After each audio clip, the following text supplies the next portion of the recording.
السلام علیکم ورحمۃ اللہ۔ الحمد للہ وکفا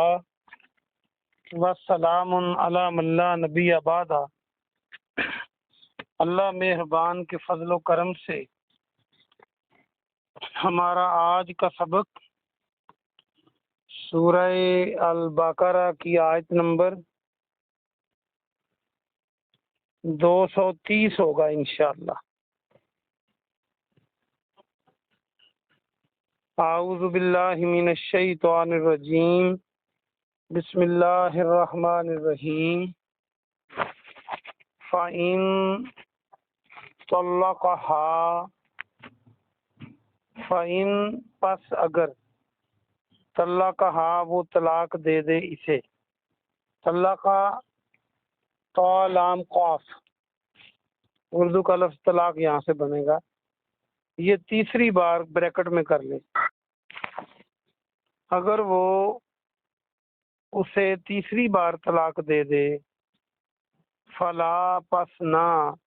تحل حلال پس وہ حلال نہیں، لہو اس مرد کے لیے، اس کے لیے مرد بریکٹ میں کر لیں، من بعد اس کے بعد، حتی یہاں تک کہ، تنکحہ وہ نکاح کرے، زوجن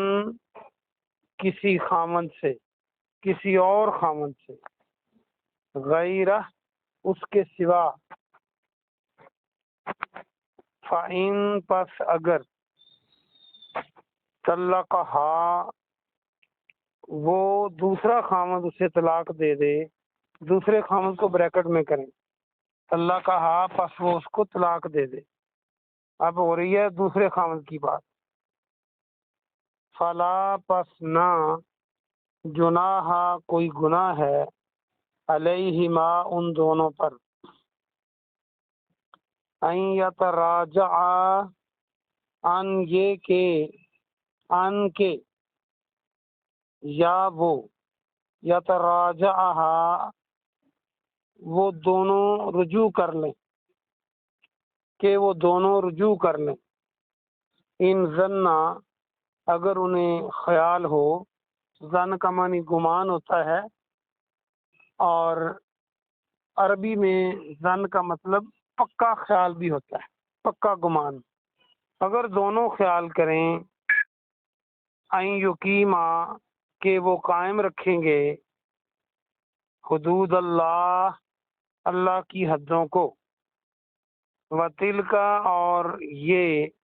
حدود اللہ اللہ کی حدیں ہیں، یبینھا وہ کھول کھول کر بیان کرتا ہے انہیں، ہا کے معنی انہیں،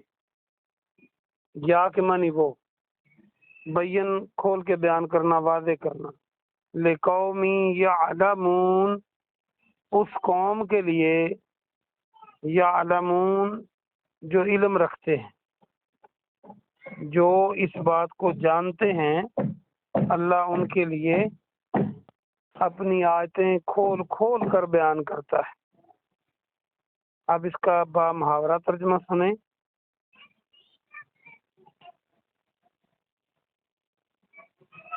اب یہ تیسری طلاق کی بات ہو رہی ہے، پھر اگر وہ اسے یعنی بیوی کو تیسری بار طلاق دے دے، تیسری بار کو بریکٹ میں کرے، تو وہ حلال نہیں اس خامد کے لیے، خامد کو بریکٹ میں کریں، اس کے بعد وہ اس خامد کے لیے حلال نہیں، یہاں تک کہ وہ عورت کسی اور خامد سے نکاح کرے، اس کے علاوہ پھر وہ دوسرا خامد سے طلاق دے دے، اور اگر وہ دونوں رجوع کر لیں اور ان کا یہ خیال ہو کہ وہ اللہ کی حدیں قائم رکھ سکیں گے، تو ان دونوں پر گناہ نہیں۔ اللہ اپنی آیتیں کھول کھول کر اس قوم کے لیے بیان کرتا ہے جو علم رکھتے ہیں۔ یہ اس کا با محاورہ ترجمہ تھا۔ کئی دن سے ہمارا سبق طلاق کے بارے میں چل رہا ہے، تو آیت نمبر 230 میں اللہ سبحانہ و تعالی تیسری طلاق کا ذکر فرما رہا ہے۔ جیسے پہلے 2 طلاقیں دی ایک بندے نے، ایک طلاق دی، پھر اگلے توہر میں اگلی طلاق دی، تو یہ 2 طلاقیں واقع ہو گئیں۔ اب تیسری طلاق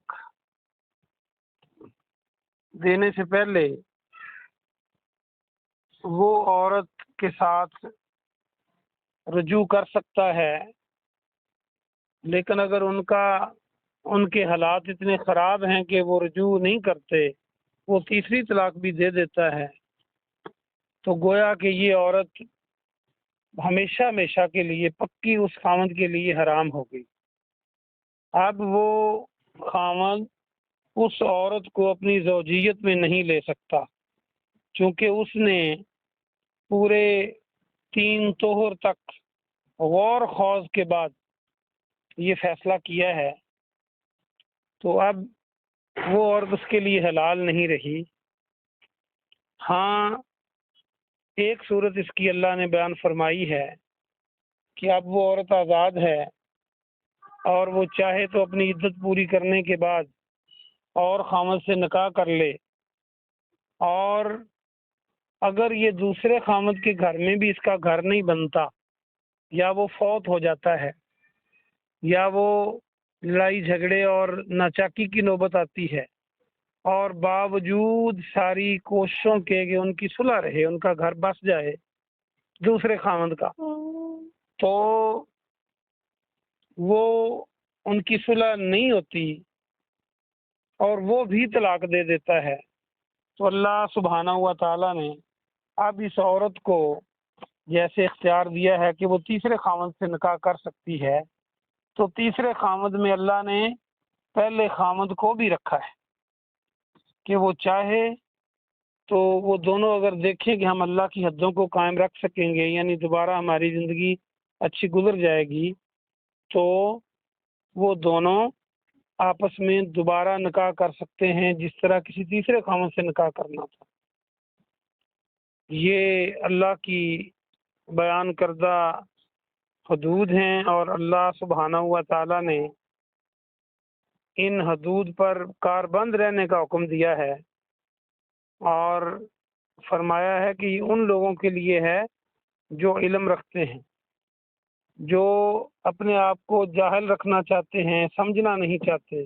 یہ ان کے لیے نہیں ہے، جو سمجھنا چاہتے ہیں یہ ان کے لیے ہے۔ اب مسئلہ صاف ظاہر ہوا، لیکن اس آیت کے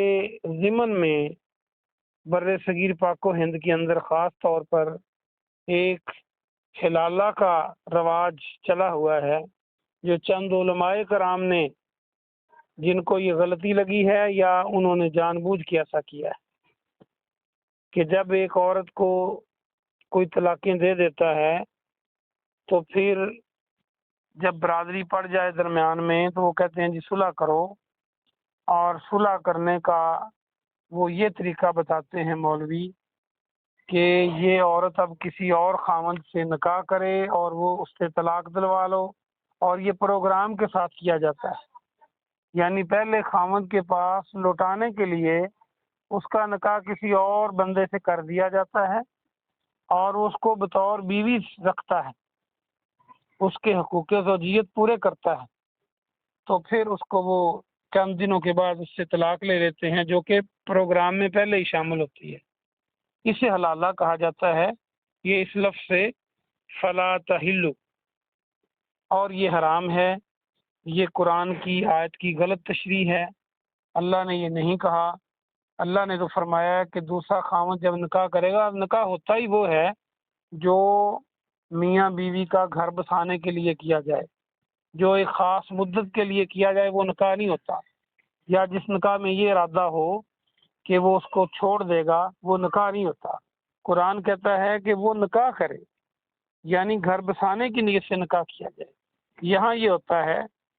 کہ پہلے خاوند کے پاس لوٹانے کے لیے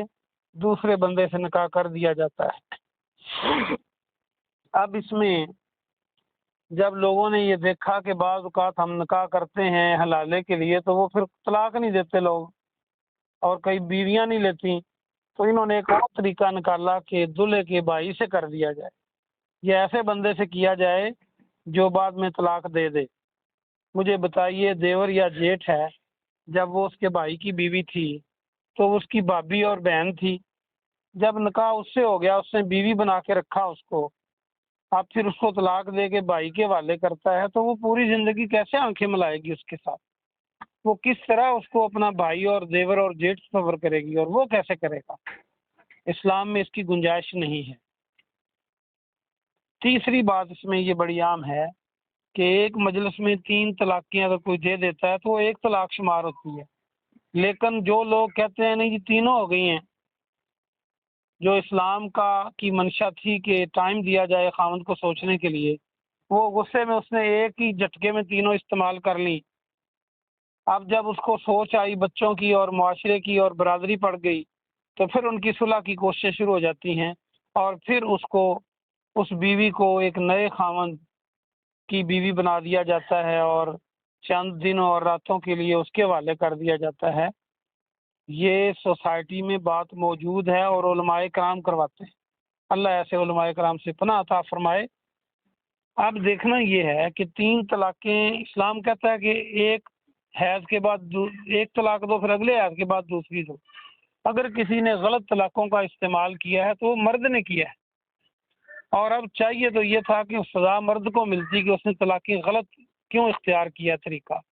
یہ کیا ہوا، کیسا انصاف ہے کہ غلط طریقہ مرد نے استعمال کیا اور بیوی کی عزت نیلام کرنے کے لیے کسی اور خاوند کے حوالے کر دیا اس کو، اور غیرت مند عورتیں اس سے انکار کر دیتی ہیں۔ اور بعض اوقات معاشرے میں ایسے بھی ہوا ہے کہ جب اس خاوند سے طلاق لینے گئے تو اس نے کہا جی میں اپنی بیوی کو طلاق کیوں دوں؟ انہوں نے کہا نہیں جی میری بیوی۔ اس نے کہا تیری بیوی تھی تو میں طلاق کیسے دے سکتا ہوں؟ جب تم نے اس کو آزاد کر دیا، میں نے نکاح کر لیا، اب میں نہیں دیتا طلاق۔ یا وہ عورت کہتی ہے کہ تم تو بغیرت ہو، اب میں اس خاوند کے ساتھ خوش ہوں۔ تو بہرحال یہ قرآن کی آیت کی غلط تشریح کر کے معاشرے میں ایک بگاڑ پیدا ہو گیا ہے، تو ہم نے اس سے بچنا ہے۔ ہم نے اللہ کی منشا جو ہے اس کا خیال کرنا ہے۔ اگر کوئی یہ کہتا ہے کہ یہ قرآن میں آیا ہوا ہے کہ تیسری طلاق دینے کے بعد نکاح کرو، یہ حکم نہیں ہے کہ اس کو واپس بھی لوٹا لو۔ یہ تو ایسے ہی ہے جیسے قرآن میں اور احکامات ہیں کہ اگر کوئی قتل کر دے تو اس کے بدلے میں قتل کر دیا جائے، وہ قاضی کرے یا کوئی بھی کرے جو اس کے وارث ہیں، یا انہیں معاف کریں۔ تو کیا اس سے یہ مطلب لے لیا جائے کہ اللہ کہتا ہے قرآن میں کہ ایک بندہ اٹھے قتل کر دے؟ اللہ نے تو حکم بیان کیا ہے کہ اگر کوئی ایسا کرے تو پھر یہ ہوگا۔ اللہ نے کہا نہیں کہ تم کرو، اسی طرح اللہ نے یہ نہیں کہا کہ تم حلالہ کرو۔ یہ حلالہ جو مروجہ حلالہ ہے، یہ جو طریقہ قرآن نے بتایا ہے کہ دوسرے خامد سے اگر نکاح کرے گی وہ، تو پوری کوشش کی جائے گی کہ اس کا گھر بستا رہے۔ اگر وہاں بھی نہ بسے تو پھر اللہ مہربان ہے، اللہ نے پھر اس کو پہلا خامد پکا حرام نہیں کیا، اب پھر اسے چانس ہے کہ وہ پہلے سے نکاح کر لے یا کسی تیسرے سے کرے۔ اور اللہ نے اس لیے رکھا ہے کہ اس نے اس خامد کو دیکھا ہوا ہے اور اس نے ایک اور دوسرے خامد کے ساتھ زندگی بسر کر کے نیا تجربہ بھی کر لیا ہے، شاید اب وہ دونوں بہتر زندگی بسر کر سکیں۔ تو اللہ نے اس خامد کو اور اس بیوی کو پہلے خامد اور بیوی کے پاس آنے کے لیے نکاح کی شکل میں پکا منع نہیں کیا۔ اللہ پاک سے دعا ہے کہ اللہ پاک آپ کو اور مجھے عمل کی توفیق عطا فرمائے۔ سبحان ربک رب العزت عما یصفون والسلام علی المرسلین والحمد للہ رب العالمین۔ سر یہ سر مچھر ہونا مینوں بند کرنے دے، نکال کے نہیں سر